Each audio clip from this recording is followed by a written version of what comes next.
Hey guys, welcome back to my channel Swarnadisha চ্যানেলে তোমাদের স্বাগত জানাই। তো দেখো আমি এখানে কী কী নিয়ে নিয়েছি। তোমরা নিশ্চয়ই ভাবছো এটা কী বানাবো। তোমরা ভাবতে থাকো আর আমি বানাতে থাকি। চলো আমি বানাই, ততক্ষণ তোমরা চ্যানেলটাকে সাবস্ক্রাইব করে দাও, ঠিক আছে? তো দেখো আমি এখানে একটা টুথপিক নিয়ে তার মধ্যে দিয়ে দিলাম কলা, শসা। একটু ডিজাইন করে করে দিতে হবে, ঠিক আছে? তবেই তো বাচ্চারা মোটিভেট হবে। আর দিয়ে দিলাম গাজর। তো তোমরা একটু পাতলা পাতলা করে কেটে নেবে, নাহলে কিন্তু এটা কাঠিতে পোড়া সম্ভব হবে না, ভেঙে যাবে। তার জন্য আমি একটু পাতলা পাতলা করে কেটে নিয়েছি। আর আমি এইভাবে করে সবগুলো দিয়ে দেবো, তোমরা দেখতে থাকো।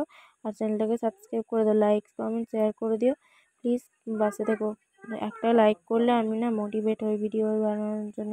তোমরা প্লিজ ভিডিওটাকে না টেনে শেষ পর্যন্ত দেখতে থাকো, আশা করি তোমাদের উপকারই হবে। তো যে বাচ্চারা ধরো মায়েদের জোর জবরদস্তি করতে হয়, সবজি খেতে চায় না, ঠিক আছে? তাদেরকে একবার এইভাবে ললিপপ বানিয়ে দিয়ে দেখো, ট্রাই করো। না খাক তবু ট্রাই করে তো দেখো, যদি খেয়ে নেয় বাই চান্স। তো চলো এইভাবে বানিয়ে দাও আর খাইয়ে দেখো, ঠিক আছে? আমি তো এখানে এই সবজিগুলো দিয়েছি, সবজি কি শসা আর গাজর দিয়েছি, কলা দিয়েছি, আমার কাছে এগুলো অ্যাভেলেবেল ছিল। তো তোমরা চাইলে অন্য কিছু বিট বলো, গাজর, শসা, যেগুলো ধরো কাঁচা খাওয়া যায় সেগুলো দিতে পারো, ঠিক আছে? তো আমি দেখো দিশাকে দিয়ে দিয়েছি এইভাবে, ঠিক আছে? যাদের বাচ্চারা ফল খায় না, ফলের তোমরা এরকমভাবে বানিয়ে দিতে পারো, ঠিক আছে? আপেল, কলা, যেটা যাই দাও না কেন পাতলা পাতলা করে কেটে এরকমভাবে ডিজাইন করে দিয়ে দেবে। তো দেখো দিশার মুখটা দেখেছো খেয়ে?